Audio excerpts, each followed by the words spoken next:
Hello, Dr. Choi. Hello, how are you? Good. How are you? Good. Nice to meet you. Yeah, nice to meet you too. I was about to say. How sorry, I need to kind of like think about how I should start the interview now.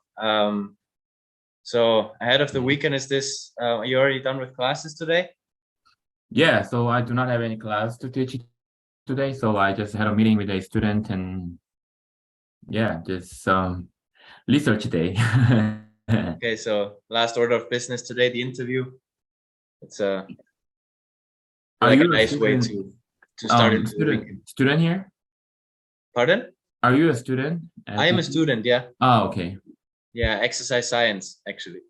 Ah, Yeah. and then are you playing any sports? Yeah, I'm on the men's soccer team. Oh, nice. We So were in season until last week. yeah, yeah, Didn't yeah. make the playoffs, so it's already over, unfortunately.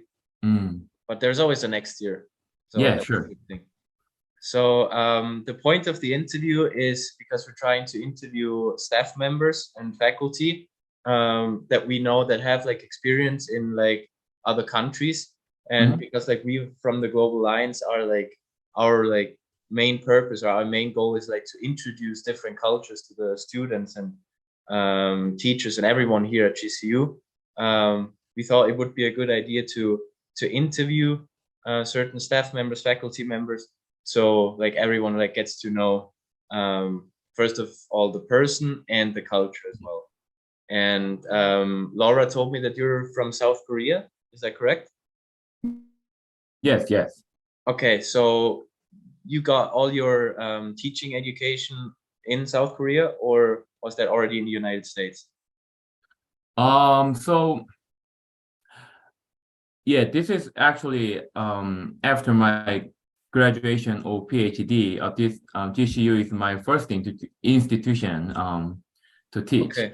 And then yeah, I spent my school days in South Korea until when I became 25 years old. So I finished my elementary school, middle school, high school, and bachelor's degree in Korea. I studied about ocean physical education at Korea Maritime National University, and I decided to come to the United States for my master. And then after getting my master, um, I got my master from St. Thomas University, Miami, Florida, and I went back to my country um, to work for some sports agencies. And then after working like I think for about 4 years or 5 years, and then I decided to come back to the U.S. To pursue my PhD degree. So Okay. after completing my PhD, this is my first place. Okay. So when you got to the United States, was this like very overwhelming for you compared to how it was back home, so that you kind of like experienced a culture shock at first?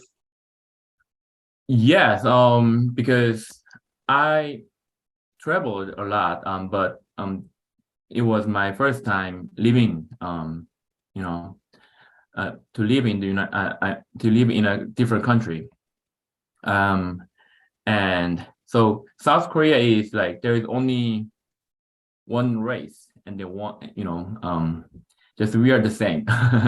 And then here in the United States, it's very diverse, and then people are like from all over the world.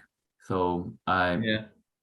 yeah, that was kind of one of my feeling as a foreigner, like I because I have never felt like I was a minority, but so in here I'm one of the minorities, Yeah. and you know I feel a little bit different than other people. So yeah, the culture is different, the people is different, and like it's kind of for me it's like mixing everything in a pot. Yeah, that's You know? very true. I Yeah. can relate a lot to that because I'm from Austria in Oh, Europe. nice. So, and also coming here in my freshman year was the first time in the United States for me. And I thought Oh, initially that I'm gonna be homesick a lot and everything. But because it was so overwhelming, like it was completely new, and I feel like every day you saw something new, it kind of right, helped right. me just not think about what was going on at home. So I didn't really miss at home. But at the Mm, same time, everything was so exciting and new at the start. So I can definitely relate to an extent how you must have felt as well. yeah. So what kind of like what I want to jump into is what are like the main differences of the education system in South Korea and the United States that you have experienced? Education system? Yeah, Yeah. Oh, let me see. Oh, okay. So, oh, okay. Education system. Yeah, I think like so there are some pros and cons. So South Korea's passion for education is very high. So I mean, there are a lot of people in South, like smart people in South Korea, but because like more than 70% of high school graduates go to college. Maybe that's one of the main, difference in education system. And then, um, what can I say? But South Korea is very small. I think like South Korea, the country is much smaller than just say one state of the United States. I think yeah, as I know is so the state of Texas is 7 times bigger than South Korea country. So it's small city, but there are 50 million people in there.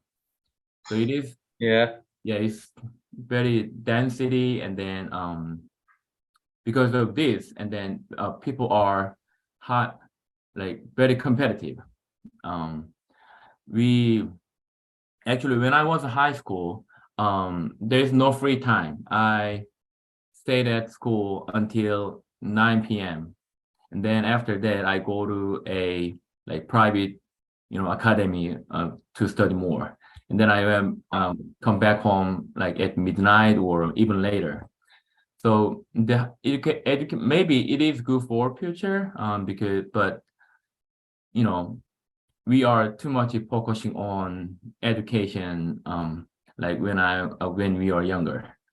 So but I don't think it's the same here in the United States. yeah, that's true.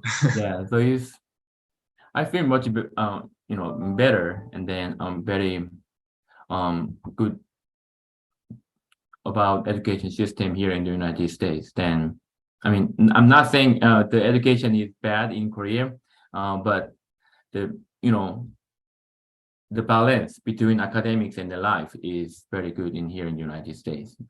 Okay, yeah, I can see that. Yeah. I mean, I also can kind of compare like what it is back home to what it is here. And what I Mhm. feel like, especially in middle school and high school, you get like a little bit of like a broader education. Like you have more science classes, you have Okay. deeper history classes. You learn more about this. Whereas in the United States, you have like, I think, more of a choice of what you want to take, especially in high Mm. school. Because I know a lot of people that went to high school in the United States told me they've never had physics before, and I had physics from middle school over high school, so I knew what was going on because it's like part of the. It's just when you go to basic, if you get like your basic education back home, that's what you're being taught.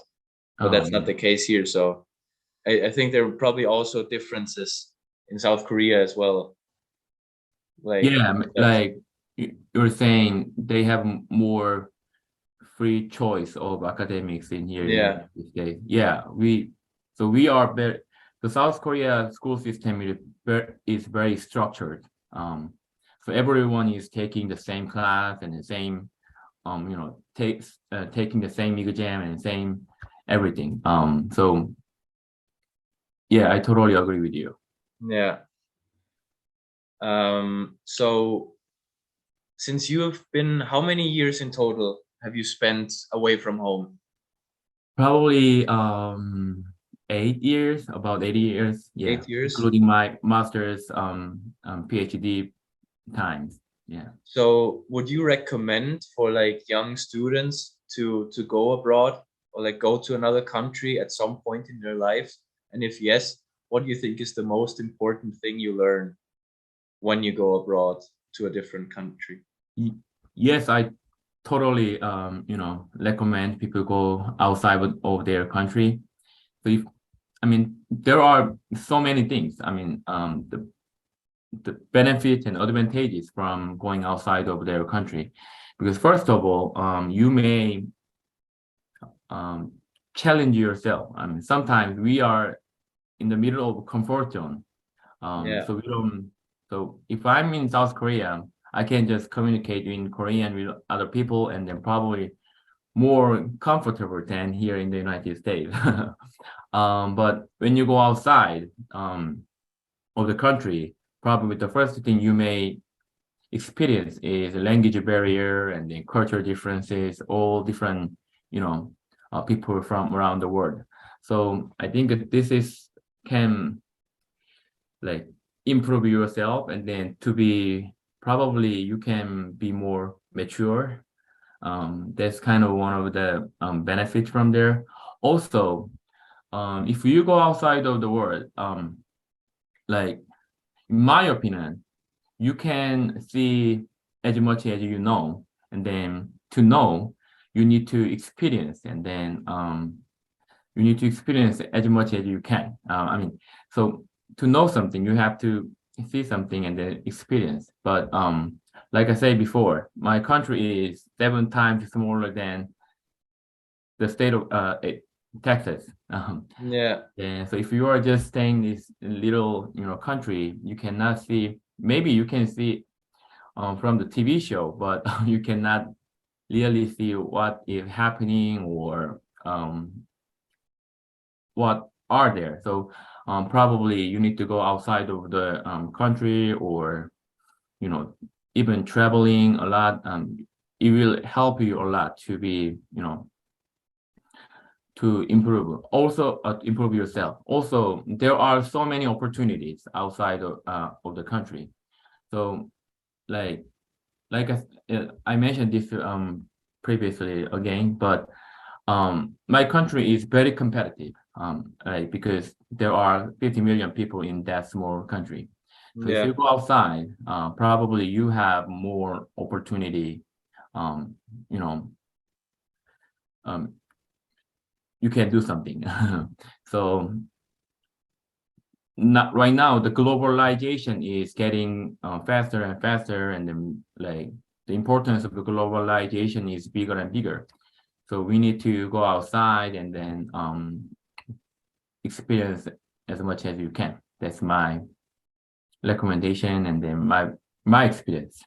Yeah, I totally agree. Like obviously I haven't been abroad as long as you have been now, but I Mm. definitely have experienced all that. I feel like compared to my friends back home, I'm Yeah. more like forced to develop, to like get more Mm. mature, get more responsible for my life and what I do. And I feel like that's definitely a big advantage that a lot of people don't get until they're in their mid 20s, and Yeah. I'm very grateful to have that chance already with doing that right now. So I really agree. Something else that I'm curious about is, so if you would teach at a university in South Korea Yeah. and would like teach the exact same classes that you would teach here, would there be any Yeah. differences in the way of how you would pursue your job or how you would teach, or other than in a different language, obviously?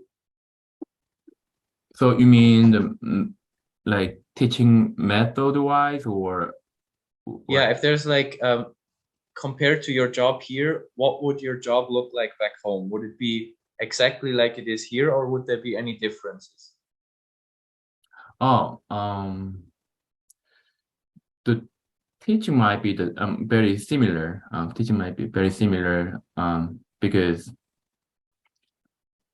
uh, I'm professor here, and then I'm also professor in South Korea. But I think like let me think about it. Okay.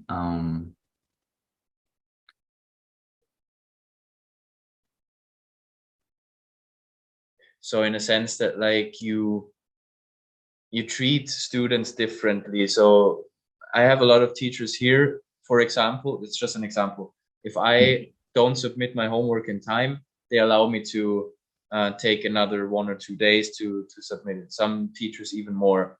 Is it like, for example, that the system or that you would be stricter in South Korea just because it's different there? Is that like, that's just an example of things like this? Oh, yes, it is. So I think I can give you this information regarding this question. So the grading system is totally different in South Korea and here in the United States.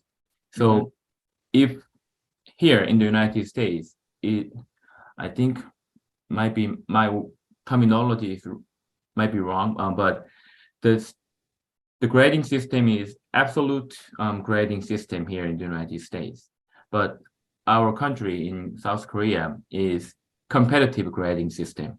So not everybody can get an A from the class. So only top 30% can get an A. Okay. And then like 30% get an A, and 30% get a B, 30% can get C, like that. So probably if I'm giving a student like more opportunity than others in South Korea, and it affected the other like students' grade. Okay. So, but in here it's different because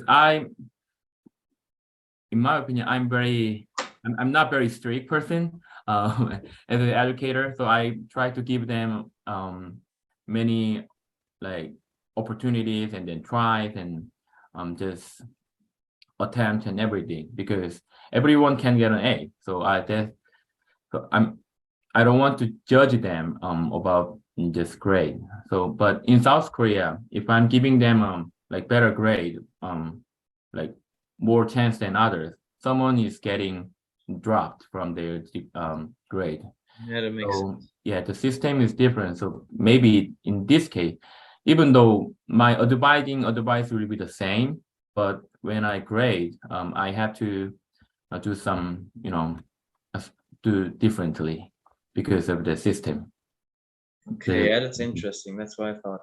But do you think what is better in your opinion, to have like a competitive grading system or the one in the United States, for example, the absolute one? I prefer the system here in the United States. Because it's like less pressure on the students, or Yes, yes. Like I said before, like South Korea is too competitive. Like this can be, this can have impact on students like psychology or their yeah, mental stress. So I don't want to have a student experience those kind of things. So also it may take like student to drop out their like college or something like that. So I just want, even though they are like adult over 18 or over 19 years old, they are still, I'm not saying to you, but they need to learn something. And then as an educator, as an advisor, I want to give them more, opportunity and then help them. But if it is too competitive, probably they do not have this kind of advantages from there. So I don't want to I don't want my student to experience like yeah. too much stress from their academics. Okay, yeah, that's understandable.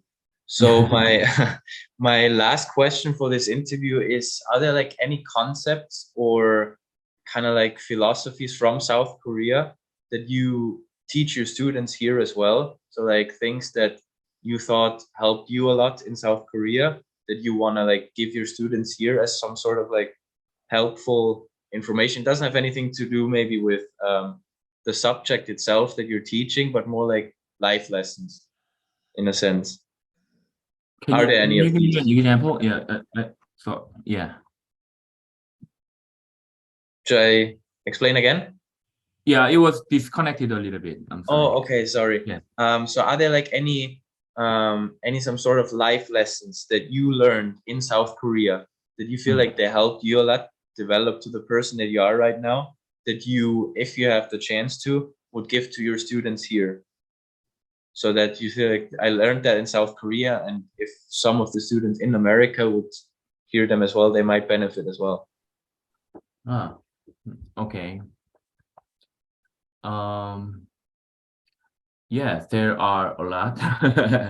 Um, first of all, I mean, this is too maybe very general, but don't give up. I mean, Yeah, so people maybe I only experienced this kind of things here in the United States, but I think people are like quitting a lot, like for their academics, and because in my opinion, United States, like America, has a if you want to do something, like okay, I want to be a doctor, okay, I want to be a lawyer, there are like so many paths and so many opportunities in here, but in my country it's very limited. Like if you are not going to a good university like Harvard, you cannot be a like doctor or something like that. But in yeah. here, if you want to do, you can do it. Like just try everything like you are interested in and don't give up. That's kind of a lesson that I want to talk to my students. And then what can I explain? Can you explain your question again? Like what is it? Okay, it's more like something that you think you learned in school in South Korea, or maybe not in Cool. school, but just something that you learned in South Korea where you think, okay, this might be something that only people in South Korea understand or learn. And if people from all around the world would like learn that as well, it might help them too. Hmm. I mean, it doesn't necessarily have to be something. That's just if there would be something, what is it in that sense? Okay. Can you give me an example? Uh, well, then I would have to think about something that I learned in Austria. Um, well, what I learned in Austria is kind of like I feel like in the United States, it's a very like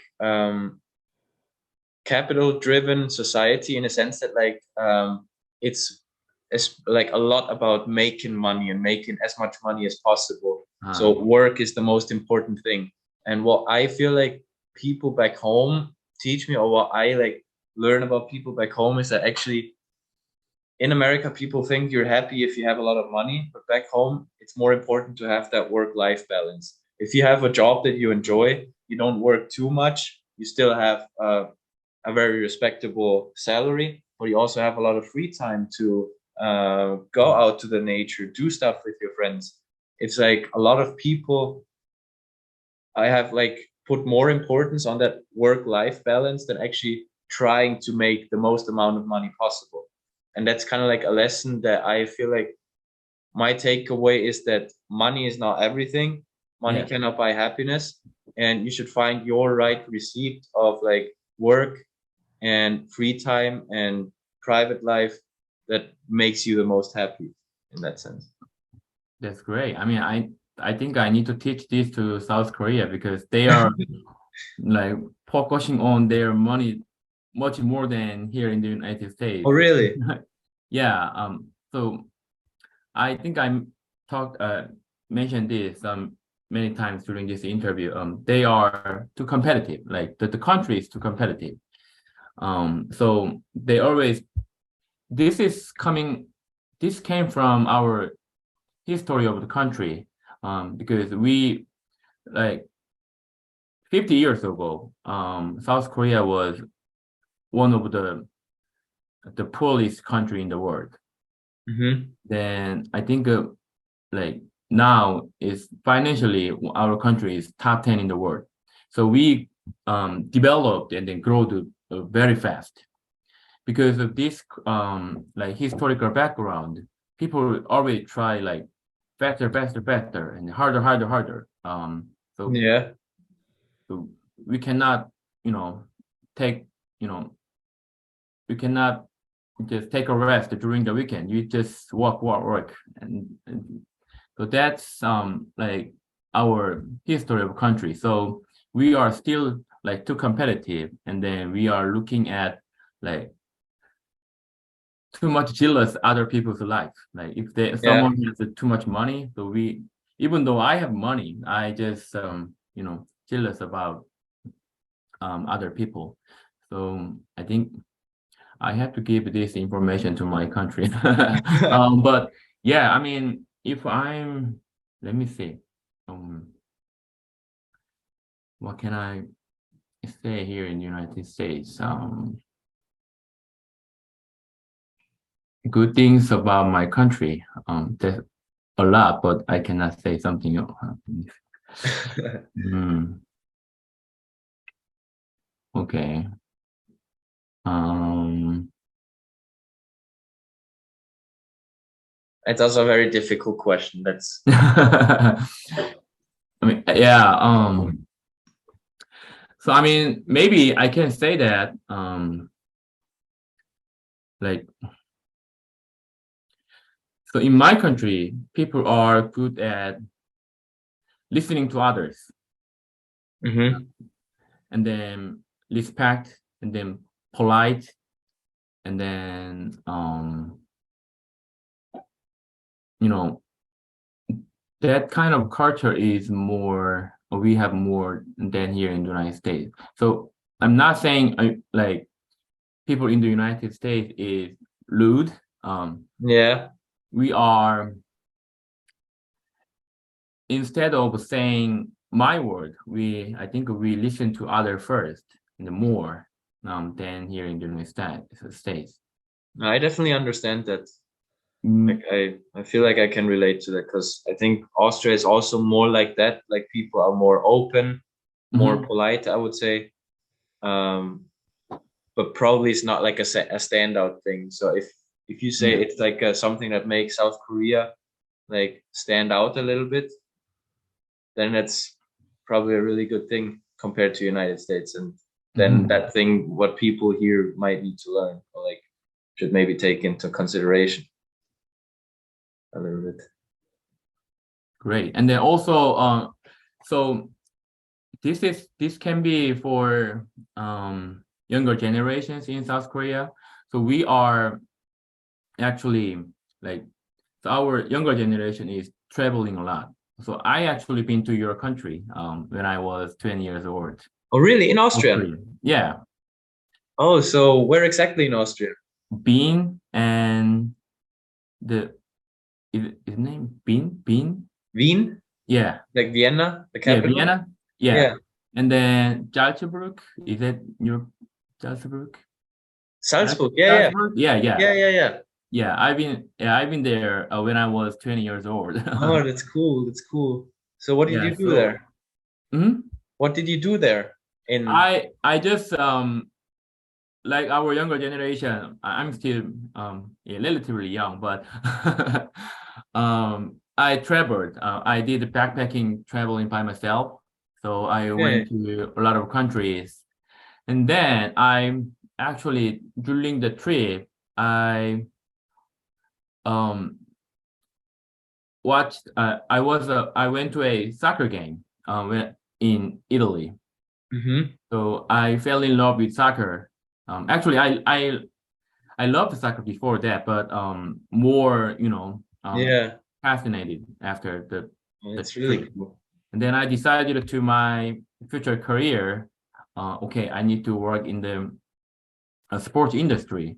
So I studied about it, and then I worked for the company in sports marketing, and then I studied about sports management. So that's how I got it here. So I did you know I'm a professor of sports management? I didn't. But you're also in the exercise science department, No, no? I'm in the business administration. Ah, okay, okay. then and then my I'm the yeah. only professor of sports management here at GCU. Oh, that's really cool. Yeah, so if I think that this can be related to our interview. So I traveled and then I experienced it, and then that's why I decided to, you know, be in this field. So Okay.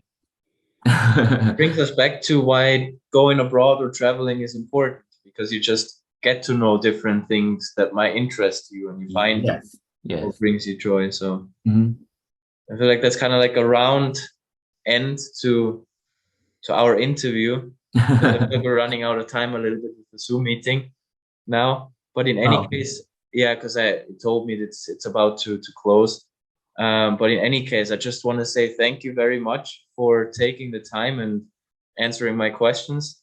We're gonna, like, if it's okay for you, we're gonna post it on either YouTube or Instagram, just so our followers can see and get like an impression, okay. or to like learn from you. That's our like goal here. And yeah, in any case, thank you very much. Yeah, If sure. you want to join us for future events, I can send you an email where you can either join our WhatsApp group chat, Hmm. or I can forward you to Laura, when then Laura can reach out to you for certain events. And if you find the time, you can join us Sure, once in the sure. future. We have a couple more events, and Yeah, I think, yeah, I really want to join to your event because so is it so your organization is, well, what is your name of the organization?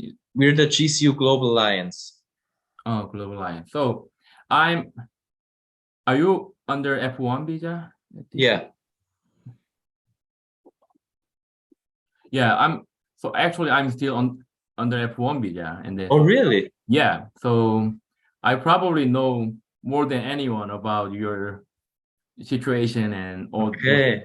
Yeah, so I hopefully I can give you some information about, you know, visa and OPT, and probably Laura will help you a lot. But as a like faculty member here at GCU, like whenever international students have any question, just you can tell them. Feel free to contact me. So I'm always here on campus in the morning and until 3 p.m. So whenever you have any question or something, just stop by my office. Yeah, Yeah, that's really nice. I will definitely forward it. Thank you very much thank you so for much.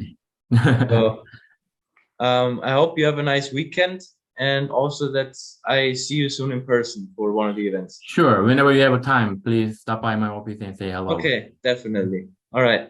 Thank you very much. Have a good one. Of Thank you for having me. Thank you for inviting me. course. Bye. Bye.